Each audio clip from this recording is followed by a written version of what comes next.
Boa tarde, todo mundo tá entrando aí. Boa tarde, professora Marília. Boa tarde, professor Márcio. E aí, como é que tá você? Tô bem. Tá bem? E Com a você? Marivi. Também tô bem. Pois Estamos aqui é. nessa tarde. Nós já temos Você algumas pessoas. Só um minutinho. Deixa eu pegar só meu caderno, só um minutinho. tá ok.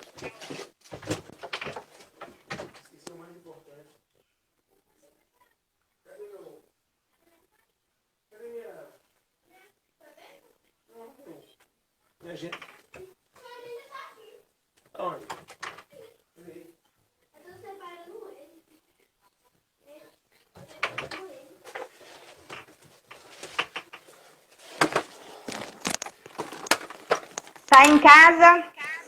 Tô em casa. Tô em casa, Beleza. vivendo esse isolamento. Não é isso? É isso. Contribuindo, né? Para as vidas, para preservar as vidas. Isso. A gente faz esse esforço, né, de estar. Então é bom você falar, tá entrando aí das pessoas, esperando mais algumas pessoas entrar. Porque pode ser que a gente se empolgue, acabe esquecendo, mas a gente fazer aqui uma um breve lembrança que vidas negras importam. Né? No momento que a gente está vivendo, é porque o Floyd já foi enterrado, tenho medo de partir daí, né?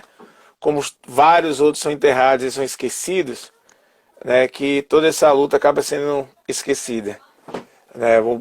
Ontem o presidente americano disse que não existe racismo na polícia militar, então, a polícia americana.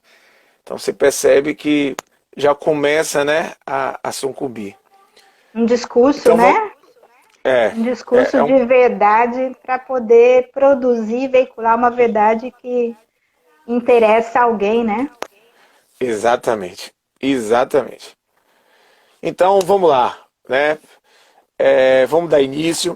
O Vamos. tema é o cuidado de si e práticas integrativas complementares, né? Em especial a yoga, né? Então, para quem está aqui e não me conhece, meu nome é Márcio, né? Sou fisioterapeuta de formação, professor do Departamento de Ciências da Vida. Estamos com esse projeto de extensão Saúde do Estudante, né? O desenvolvimento humano é, na, nesse momento de pandemia. Esse encabeçado pelo professor Ângelo Amorim, né, que tem eu como professor e professor Ricardo Mussi, né, do campus de Caetité, também como participante. E junto com diversos estudantes, eu tenho medo de errar o nome de todos, né, mas Herbert, Iago, Yasmin, Bianca, Júlio, vai São me lembrar de novo, muitos. Kessia, são muitos, Bianca, são muitos. Nós São temos muitos. muitos.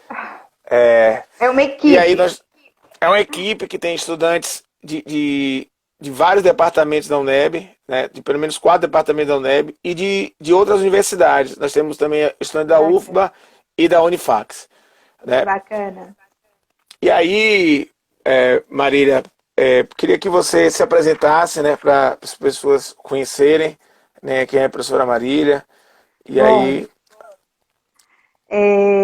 sou professora Marília Freire, sou formada em Educação Física, trabalhei, ingressei na UNEB, em Guanambi, que delícia, saudade de Guanambi.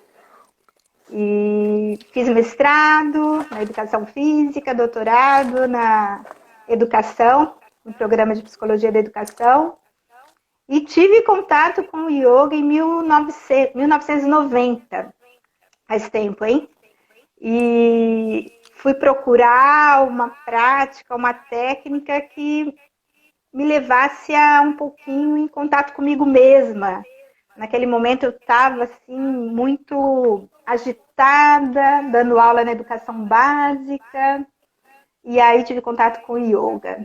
Pratiquei durante 2 anos, fiz vários cursos de yoga em São Paulo, E aí também incorporei alguns pilares da prática do yoga no meu trabalho com a educação física, na educação básica e também na época em academias, que eu dava aula de natação.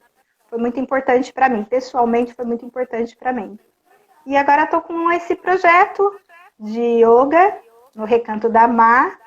É um projeto, não é institucionalizado, é um projeto pessoal a princípio, mas assim que voltarem as aulas presencial, eu pretendo oferecer, em forma de extensão, essa prática para os alunos universitários do curso de Educação Física, mas também para o departamento onde eu trabalho hoje, que é Jacobina, a UNEB de Jacobina.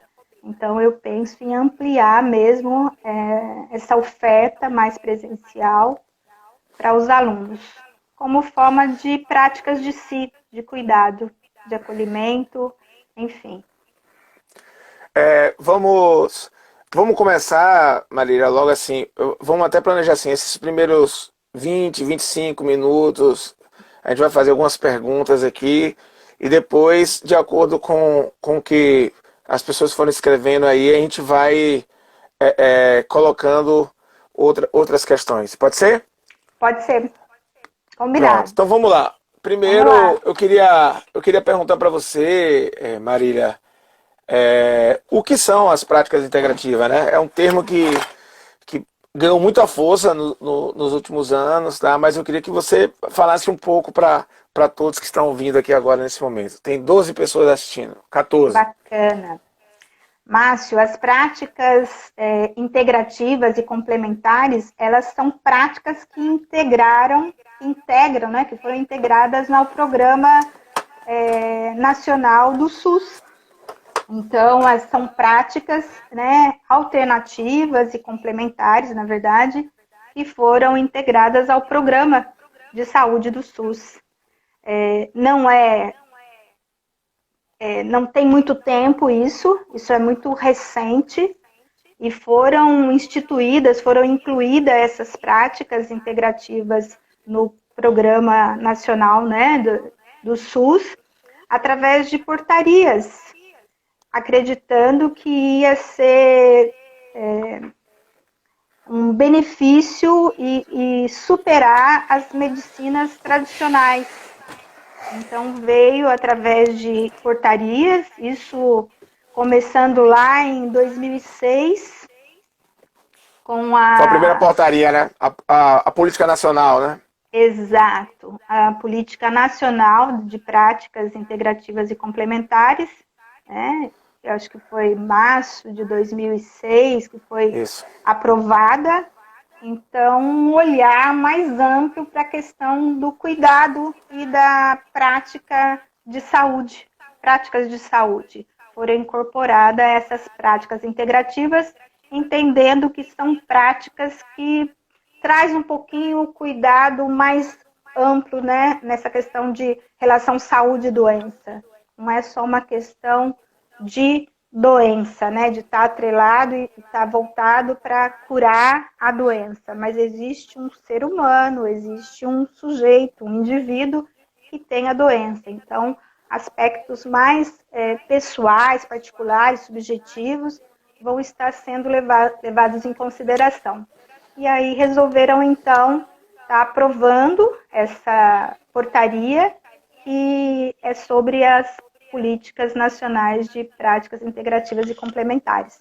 2017, ela inclui algumas práticas, né, dentro dessa política, e o yoga é uma dessas práticas que vão estar integrando, vão estar sendo incluídas nessa política nacional de práticas integrativas, junto com muitas outras, daí umas 20, né?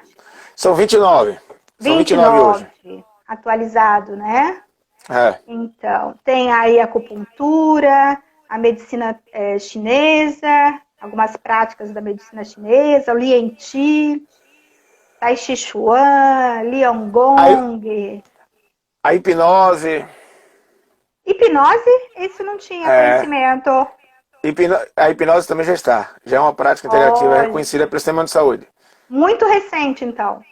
É recente. É agora. Ah, Agora. tem a meditação, homeopatia, que já era lá desde o início, Aromaterapia, aroma, cromoterapia. Só para quiropraxia. só pra você ter noção, Marília, eu formei em 1998, né, em fisioterapia. E em 1996 eu tive um componente curricular, um componente curricular. E o nome era Práticas Alternativas. Tá? Olha, Também, estou falando aqui assim, a Ayurveda também é Tauni. sim, Em 1996, ela era chamada, olha como era a terminologia, eu acho que é importante as pessoas entenderem isso, né? sim, Usar práticas alternativas. Então, era algo que para o início pela linguagem que se passava, era algo que estava fora, né?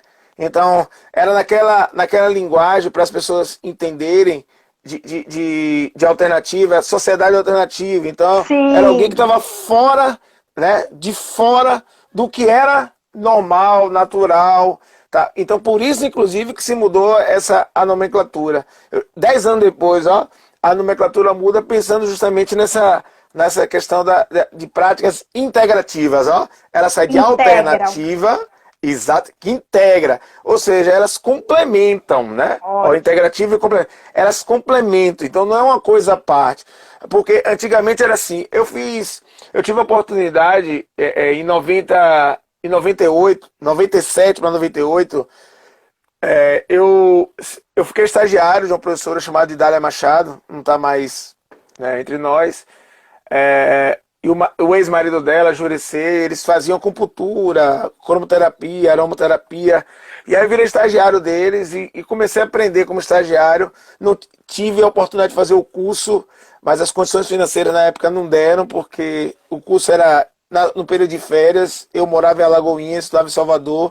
E o período de férias era o período que meus pais descansavam financeiramente, eu não consegui fazer o curso. Mas eu me aproximei nessa época, ó, e entendi já nessa época o quanto era importante, o quanto fez diferente, na verdade, entender o cuidado, que é outra coisa da temática da gente aqui, né? Pra gente falar para as pessoas entenderem da importância dessas práticas, né?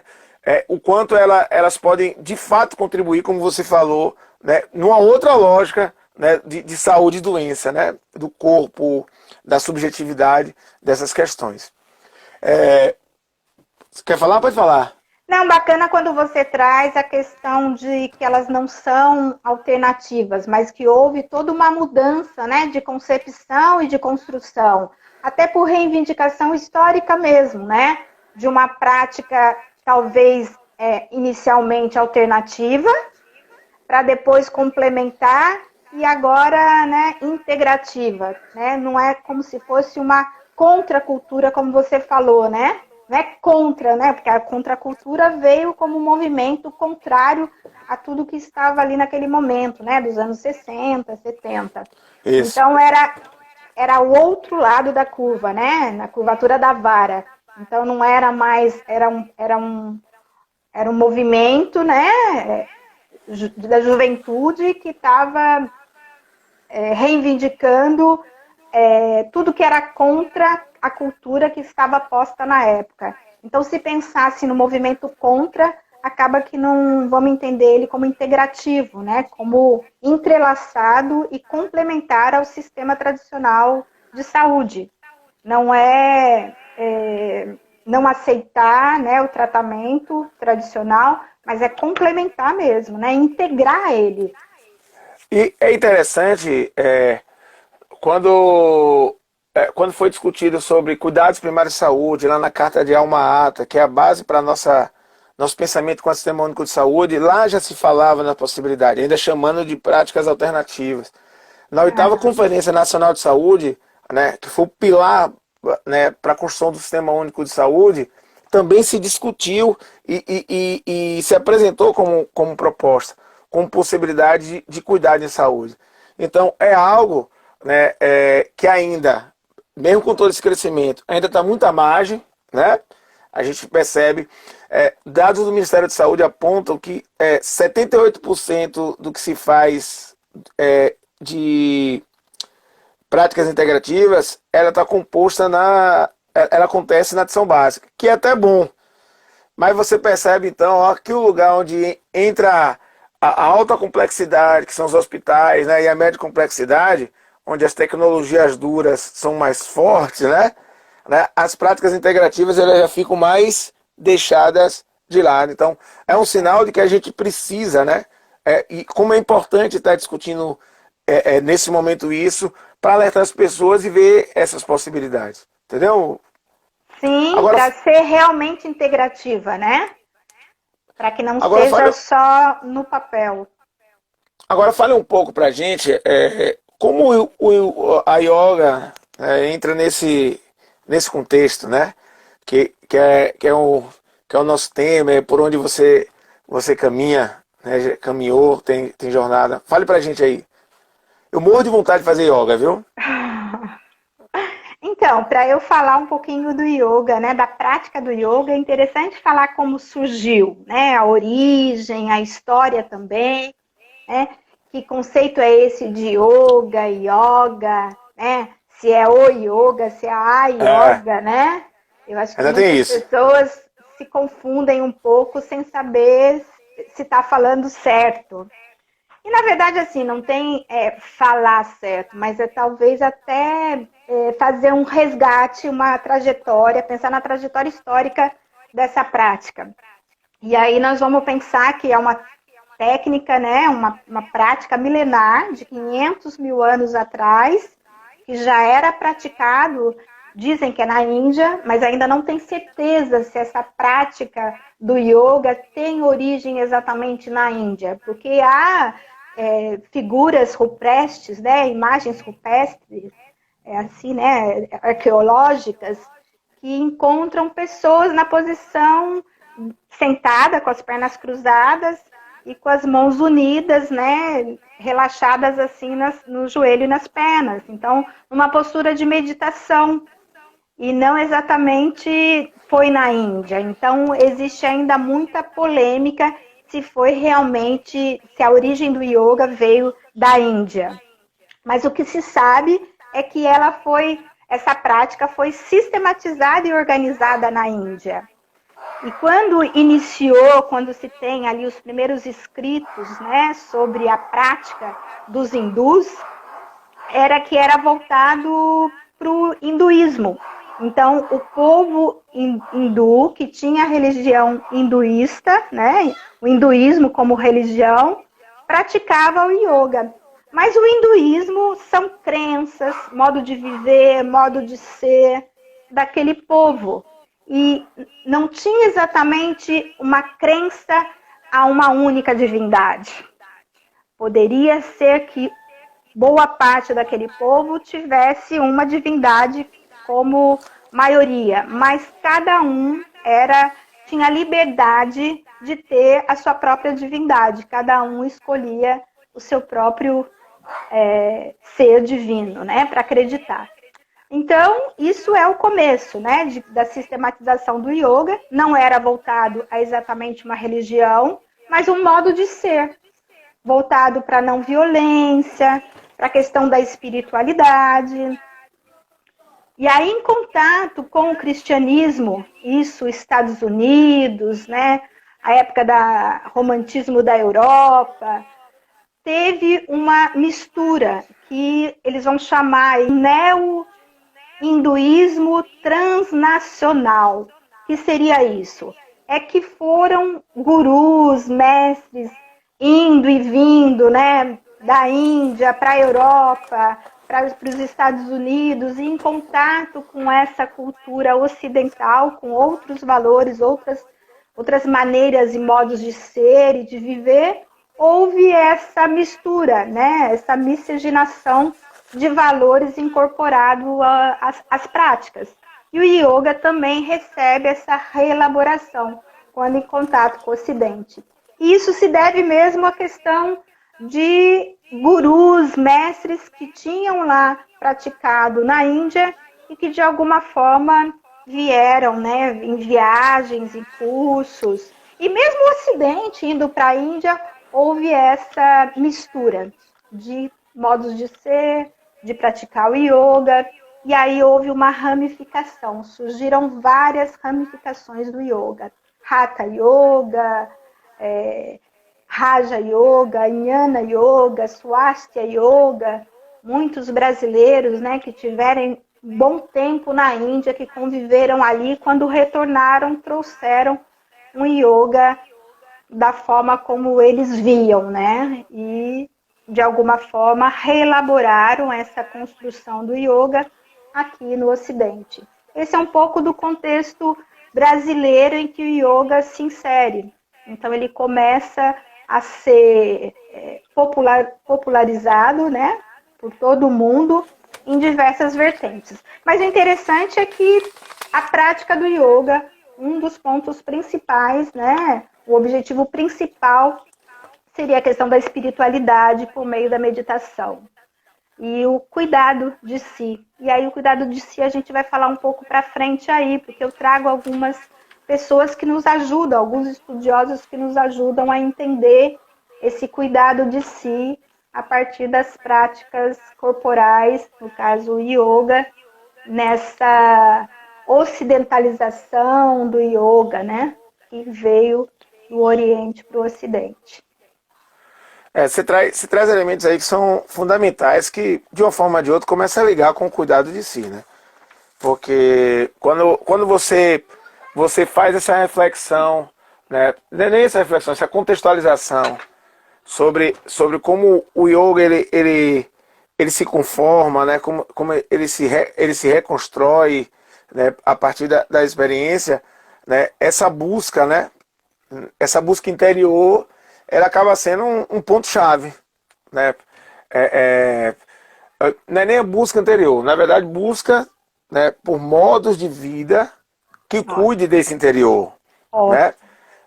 Então assim, que é algo que é fundamental, né?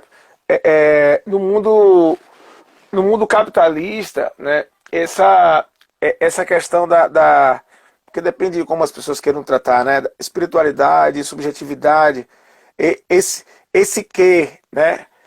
Intocável, abstrato, ele é quase que esquecido, né? Porque o que importa, na verdade, é a máquina, né? Para o trabalho, está pronta para o trabalho. Só que numa máquina de uma empresa, né? O que alimenta ela é algum tipo de combustível. Só que a máquina humana, só o combustível, só o alimento, só a água, ele não dá conta. Ele não dá conta. Sim. E aí chegar onde nós chegamos hoje, né? Porque se a gente for ver a que ponto nós chegamos a nível de possibilidade de reclassificação, inclusive da saúde mental, né? Porque algumas coisas se normalizaram, né? Então há uma necessidade de a gente aprofundar conceitos dessa natureza, principalmente que traz das PICs. Por quê?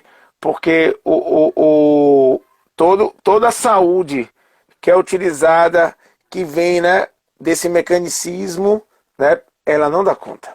Sim. Sozinha ela não vai dar conta. Não adianta. Então fale para mim, como é que a yoga pode contribuir com esse cuidado de si, a gente pensando, né, porque assim, a gente está vivendo uma pandemia, né? Sim. E em alguns lugares essa loucura de fecha. Eu moro em Feira de Santana, né? Apesar de trabalhar em Salvador.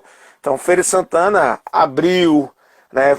Parecia uma liberdade. Eu continuei fechado aqui, ó, porque meu trabalho estava fechado, as escolas dos meninos também não funcionaram. Então eu continuei no meu isolamento aqui. Então eu não tive essa experiência de ver o mundo lá fora como é que ficou, não. Mas a gente ouvia o tempo inteiro, né? Ao ponto de que o que a gente ouvia, a gente sabia que ia acontecer. Então, quando Feira de Santana fechou as portas novamente há 2 semanas e meia, tinha 100 casas, agora já explodiu mais de 1.000. Quer dizer, 2 semanas abertas causou tudo isso. Então, mas queira ou não queira, tá isolado o tempo inteiro, abre e fecha, né? A gente perde as relações humanas, Tem muita gente que está sozinho, tem muito trabalhador de saúde que abandonou sua casa. Eu conheço gente, viu?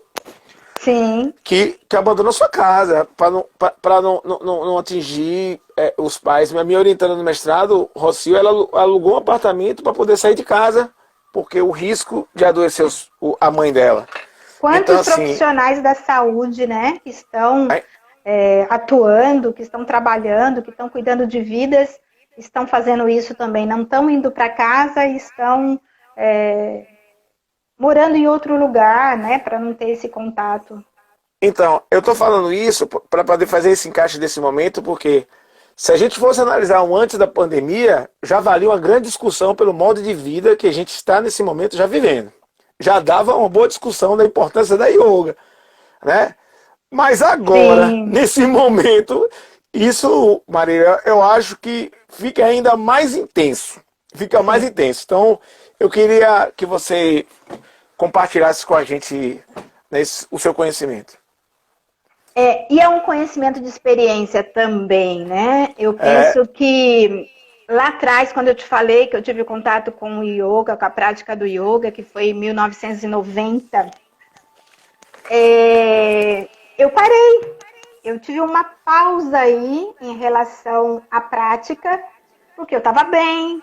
E aí quando você fala, né, que é esquecido, um eu esquecido, quando você fala um pouquinho desse contato, desse interior, né? Se a gente falar, e você acho que definiu bem bacana, que também alguns vão falar dessa subjetividade, outros vão chamar de subjetivação, não é nem esquecido, mas é desconhecido.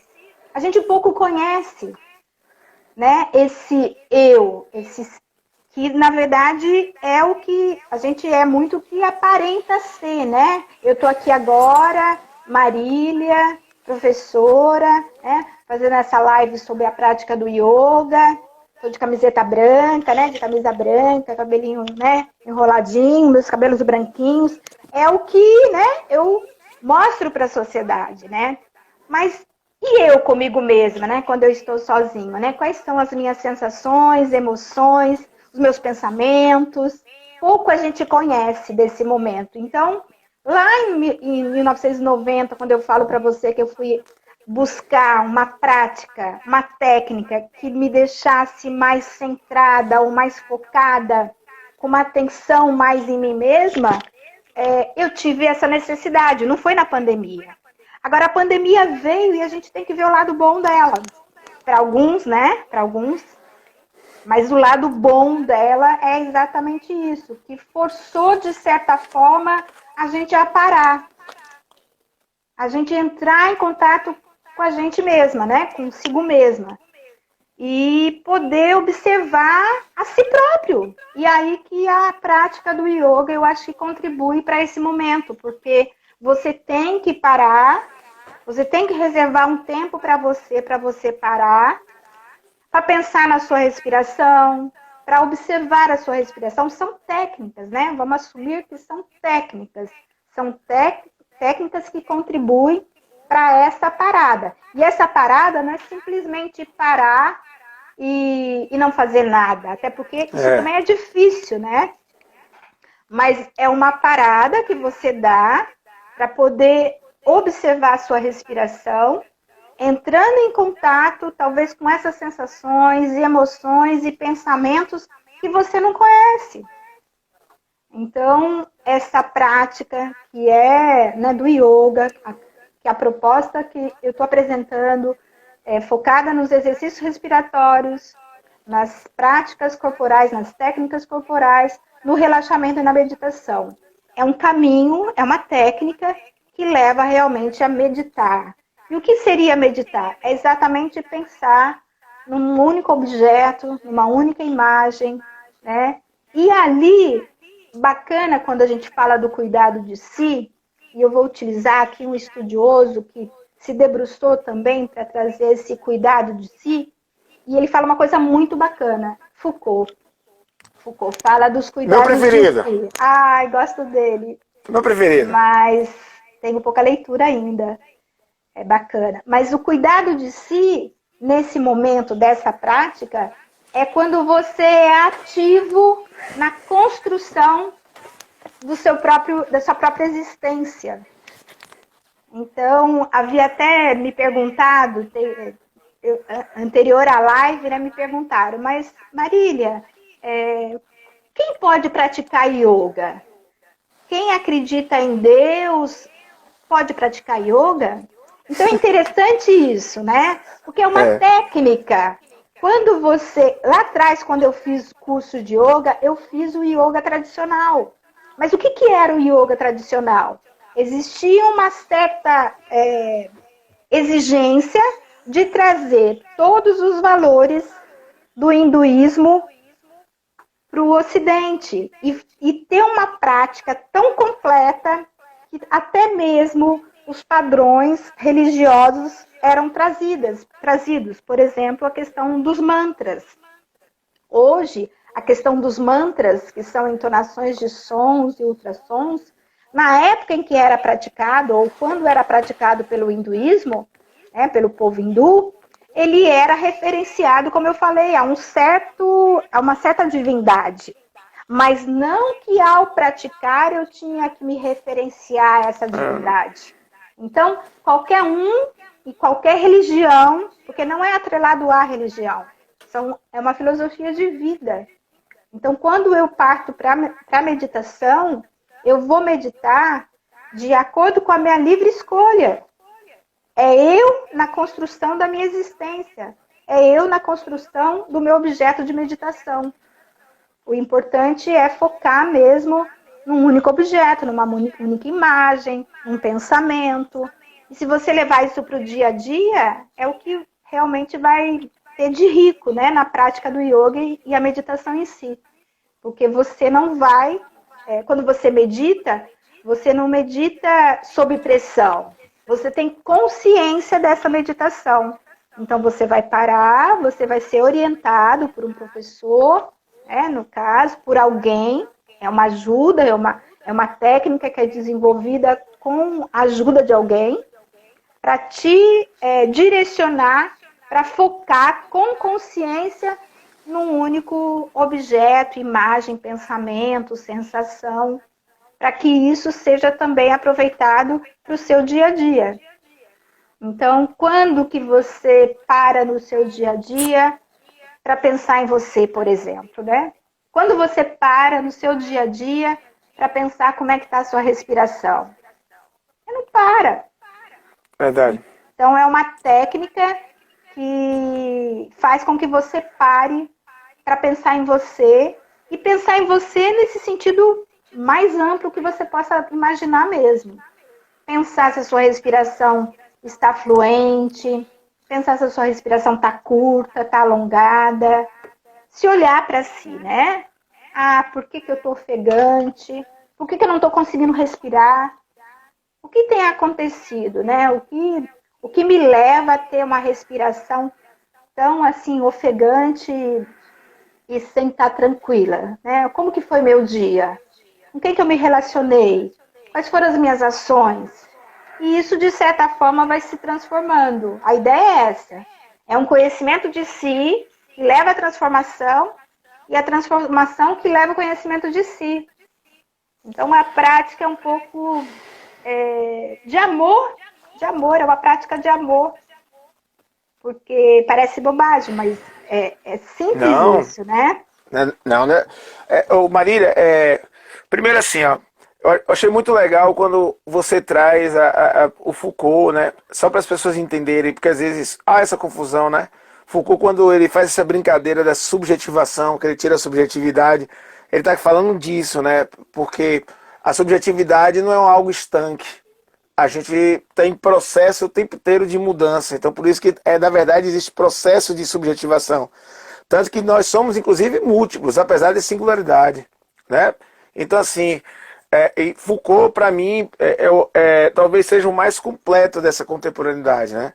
Tem um autor que, numa entrevista com Foucault, Rabinow, um filósofo americano, ele pergunta para Foucault, né? Por que ele só foi estudar o sujeito por último, né? Porque todo mundo classifica Foucault assim, né? Primeiro linguagem, Porque ele É, estudou palavras e coisas, a ordem do discurso, aquele jeito de saber, depois o poder, né? Com microfísica do poder, segurança do território popular, depois o sujeito, com a história da sexualidade, cuidar de si, dado de... dentre as áreas, né? Sim, Dentre os vários livros. Aí ele falou, não, eu sempre estudei o sujeito, mas foi um processo de subjetivação em mim que eu cheguei na complexidade maior, que tem tudo a ver com o que a gente está discutindo aqui hoje, né? Porque, na verdade, como eu posso me comunicar com o outro, como eu posso entender o poder se eu não conheço a si mesmo, né? Então, são processos que a gente. E o conhecer si mesmo é um processo contínuo, porque nós não contigo. somos o si mesmo todos os dias, todas as horas, em todos os momentos. Então, é muito legal o que você está trazendo enquanto proposta para as pessoas discutirem. Tem um programa, eu esqueci o nome do programa, Marília. Eu estou assistindo toda quarta-feira, 22 horas. Pode ser que tenha no YouTube, mas é no canal fechado, canal off. É um canal de surf, tá? Mas é uma menina que. Esqueci o nome. Eu posso até depois pesquisar aqui e Botar, né? colocar. Ok. Passa toda quarta-feira, 22 horas. Eu vou ver como é que eu faço para postar antes de terminar aqui. Ela era do mercado financeiro, né? Chega um momento que ela disse que se desencontra, né? Daquilo, ela diz, isso aqui não é meu lugar, e resolve abandonar tudo, né? Somos múltiplos, apesar de singulares.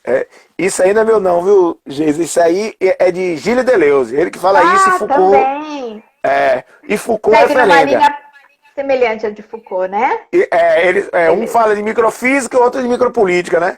Mas eles confluem. Se conhecem só tarde, mas escrevem parecendo que conversavam todos os dias. E aí ela fala disso, é um programa que fala de yoga, o quanto o yoga foi importante para a vida dela, ela faz exercício de yoga e ela conta experiências de vida. Então, para quem quiser assim, ó, eu esqueci Bacana. o nome, eu vou tentar ver se eu acho aqui antes da gente terminar. Mas é super interessante o que você está propondo aqui, porque eu acho que é um momento, né? Porque a gente está tão preso ao mundo, né, que a gente acaba não conseguindo se interiorizar. A gente se afasta cada vez mais desse autoconhecimento, que ele é fundamental, né? E, ao mesmo tempo, é temeroso, né? Porque a gente fica com medo desse momento. Talvez até por isso que a gente se afugente dele. É melhor conhecer o outro, o que está lá, o que está distante, porque fica mais fácil, na verdade, da gente de eu falar do outro do que falar de si mesmo. Sim. Então, eu achei muito legal a forma como você traz. E aquilo que você falou, eu acho importante. É um outro filósofo que eu gosto muito, eu sempre repito dele assim, que é Jacques Derrida, que ele fala sobre achar potência na fraqueza. Que você falou naquela hora assim, ó, no momento desse que a gente está passando, né, a gente precisa sair potencializado. Entendeu? A gente precisa construir saídas, né, de crescimento. Sairmos melhor do que vamos entrar, né? Então é algo assim, é muito difícil isso. Então, deixa eu fazer até um depoimento aqui para as pessoas, para não ficar parecendo com uma coisa fácil, né? Não, eu tive muita insônia no início dessa pandemia, porque trabalhando de forma remota, trabalhando. Para quem não sabe, eu também sou diretor de departamento, então eu estava numa linha de trabalho dando 14, 16 horas por dia, 17 horas, sem parar, almoçando com o celular ou no computador, já acordava no celular, terminava no celular. Hoje eu já controlo. Então, hoje, para quem não sabe, por exemplo, sexta-feira, 18 horas, eu desligo o WhatsApp, né? Só religo ele na segunda-feira, entendeu? Se tem alguma coisa urgente, liga, né? Por que tem que ser no WhatsApp? Então, hoje mesmo eu recebi uma mensagem de áudio, né, de uma pessoa, hoje já, no dia de feriado, não é isso? Então, se for tão urgente assim, a pessoa vai ter que me ligar, né? Porque eu não vou discutir questões de trabalho. Então, é algo que a gente precisa exercitar, né? Porque a ansiedade, né? Sim. Ou a ansiedade faz com que você veja, ou a depressão vai lhe deixar com medo daquilo ali, ó. Meu Deus, o que é que tá acontecendo? Então, não é uma tarefa fácil, mas eu acho que a gente precisa, né? Eu tenho, hoje, eu tenho pelo menos um condomínio, eu consigo fazer minha corrida aqui dentro, que é o que me faz esse autoconhecimento, né? Bacana. O trabalho na respiração na corrida, o que a gente pensa na hora da corrida, as coisas que vêm, não pratico yoga, mas estou com vontade, de verdade. Mas Né? você Quando pode começar, praticar meditação correndo, sabia? É eu uma estou fazendo isso. meditação informal. Vendo sua Eu estou fazendo isso. temperatura, sua passada, suas passadas, né? Batimento cardíaco, o relógio Cardíaco. mede, tá?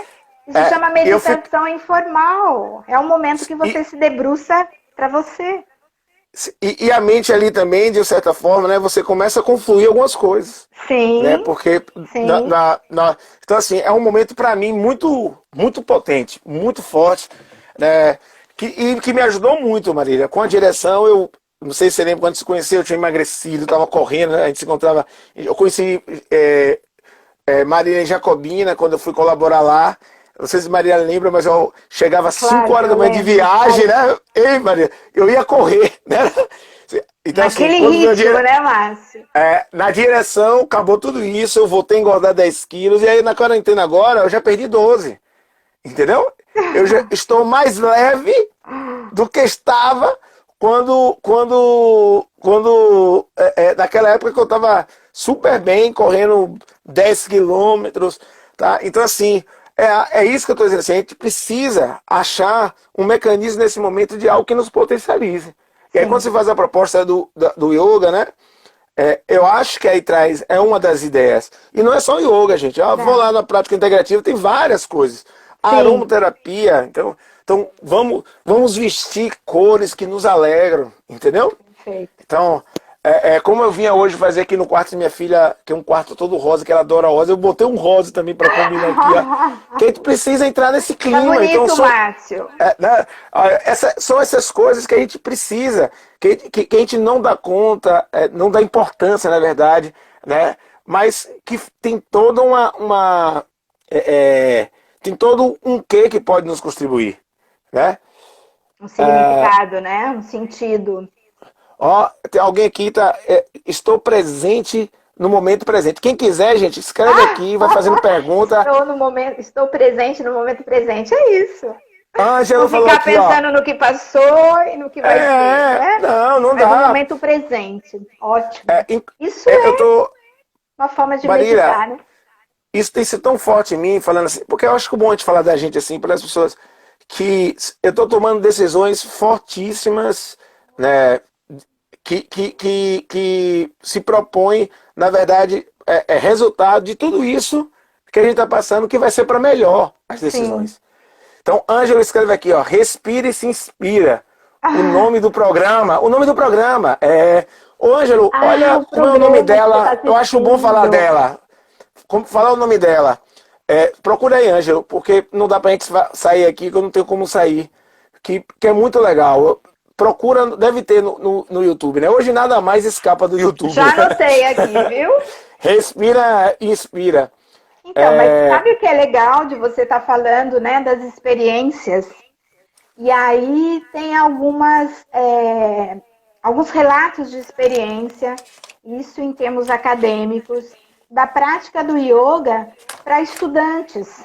E o que eu li, né, de uma experiência da prática do yoga para estudantes de medicina, durante, em formas de projetos de extensão, e que melhoraram, porque os alunos, né, de medicina, universitários, nossos alunos, enfim, eles ficam meio sem tempo para ter suas atividades recreativas, para realizar atividades no âmbito do lazer, que acaba sendo um tempo para si, e preocupados também em tirar nota, em produzir e ter um bom desenvolvimento acadêmico, eles acabam ficando com ansiedade, com estresse, né? E depressão.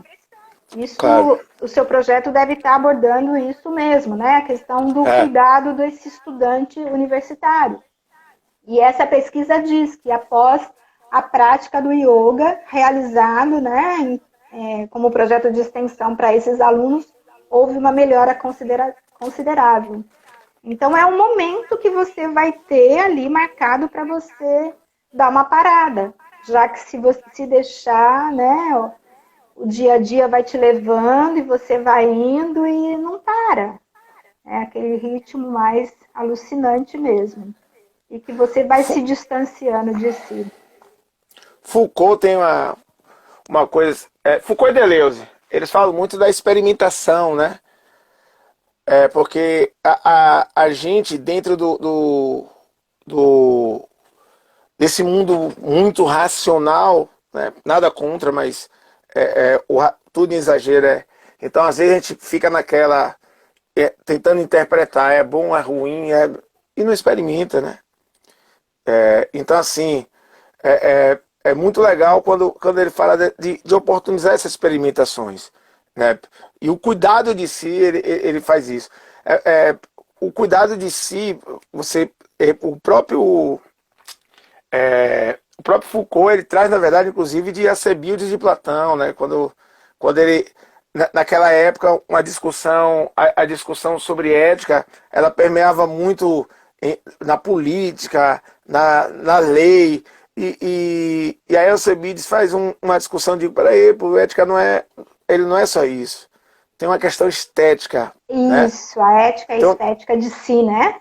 Ele vai dizer é exato, isso. Que é uma exato. dimensão ética e estética, o cuidado de si. Não envolve só a questão física.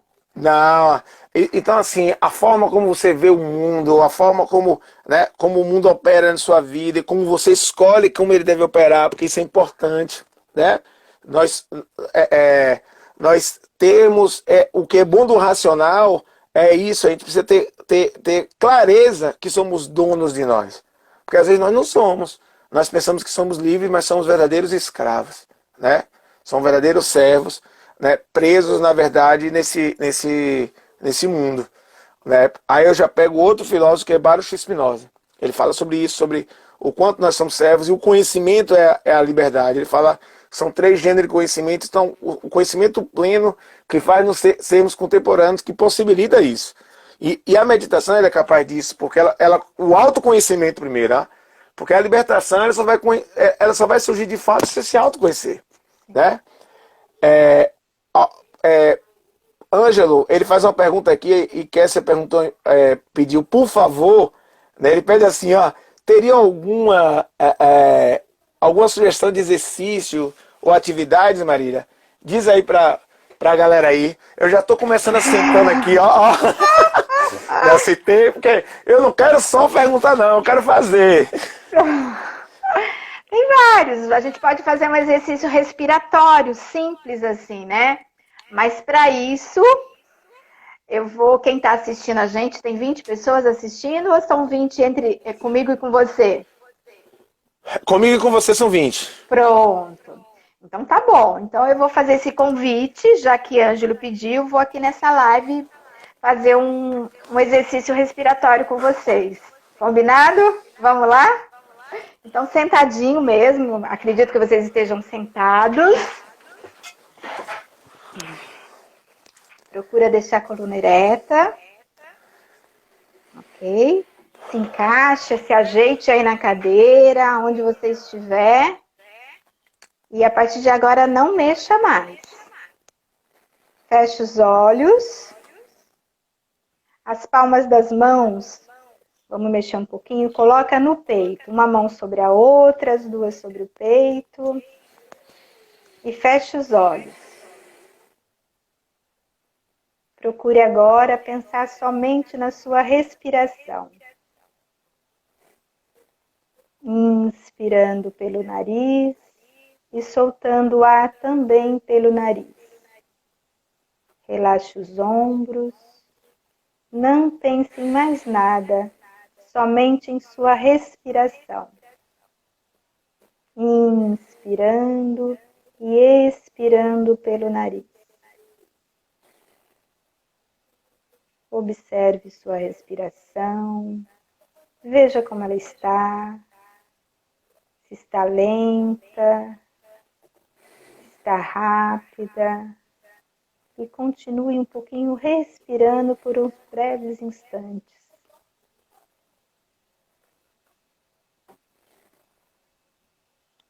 Abre os olhos, vai voltando, solte as mãos, tire as mãos cruzadas do peito, abre os olhos. Conseguiu? permanecer um pouquinho, concentrando na respiração. Viajei aqui.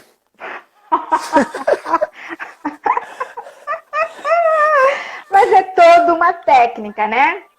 Isso é tão simples, olha para você ver, é tão simples, né? Você respirar é uma coisa tão voluntária, a partir do momento que você nasceu e vive a respiração, você não precisa forçar e pensar nela para você respirar. Mas a partir do momento que ela não é fluente e que ela, de alguma forma, se torna curta, ó, rápida, ofegante, é preciso que você pare e pense nela, né? Então, acaba sendo uma respiração consciente. E é um exercício simples. E você começa ali uma prática de yoga observando sua respiração. Eu queria ler aqui, Marília, uma fala aqui de Débora Dourado. Débora Dourado é uma professora nossa da UNEB, uma militante do SUS, né? Uma mulher que estava na luta lá na 8ª Conferência Nacional de Saúde, então é daquelas pessoas exemplo para o Sistema Único de Saúde, né? Ela aposentou do Ministério da Saúde, hoje é professora na UNEB, próximo também de se aposentar, mas foi conselheira estadual de saúde, tem uma história de vida, né, defendendo. Ela escreve aqui, ó, importante lembrar, a gente até já falou isso, mas eu vou reforçar aqui.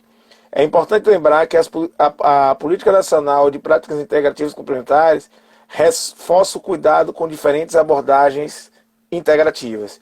E aí, Débora, só acrescentando para você, é importante, na verdade, a gente falar sobre isso, inclusive de que olhar do cuidado que a gente está falando, né? Esse olhar subjetivo, né?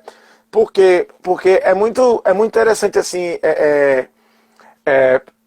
a pessoa que não tem esse olhar subjetivo cuida, a gente não vai fazer juízo de valor, ele cuida. Mas como ele está cuidando? Será da forma como ele cuida, ele consegue tratar o ser humano de forma integral, né? Aquela ideia de paideia, né, dos gregos, né, que é a construção do ser integral, né, do qual a gente defende, enquanto militante do Sistema Único de Saúde, que deve ser, enquanto profissional de saúde, que essa deve ser a abordagem, né, na hora que a gente tá lá cuidando do outro. Então, assim, eu acho que é importante, na verdade, a gente reforçar, e o yoga, dentro das práticas integrativas, ela produz isso, né? E a gente precisa reforçar isso. E no momento político que a gente está vivendo, né, é importante, atual, né, não se assustem se daqui a pouco as práticas integrativas deixarem de fazer parte. É né? um risco, está sendo risco, né? Corre esse risco. A gente percebe que há um desmonte, né, do público, do sistema de saúde, de forma geral, né, e agora capitaneado, né, por forças políticas que comandam o país. Né? O neofascismo que está aí, ele não está preocupado com a micropolítica, com a microfísica que a gente está querendo falar, ele está preocupado com a necropolítica, né? É a política de morte. Então, o quanto os efeitos da morte. Só para as pessoas terem noção, eu estava ouvindo ontem, já era próximo na parte de faxina da casa, de noite, eu faxinando, tá? E aí, o televisão ligada, mostrando assim, um repórter argentino, preocupado, ele é argentino, Ariel Palacios, ele é da Globo News, ele falando, você assistiu? Que a Argentina deu uma aberturazinha e chegou a 30 mil... Não, ontem eu vi na Band News. Mas eu ele falando assim, ele falando, a Argentina chegou a 30 mil casos, eu dizendo, a gente aqui está quase 40 mil mortes. Do lado. A gente está quase 40 mil mortes, a Argentina está assombrada com 30 mil casos. Com 1.000 mortes no total. O que morre... Aí, ontem no Brasil teve mais de 30 mil casos. Então, assim, o que a gente está fazendo por dia, a Argentina está fazendo, tem no total. O que morre no Brasil por dia é o que já morreu na Argentina no total. Então, para as pessoas entenderem o que essa necropolítica está fazendo. Então, políticas que de forma disfarçada produzem a morte. Né?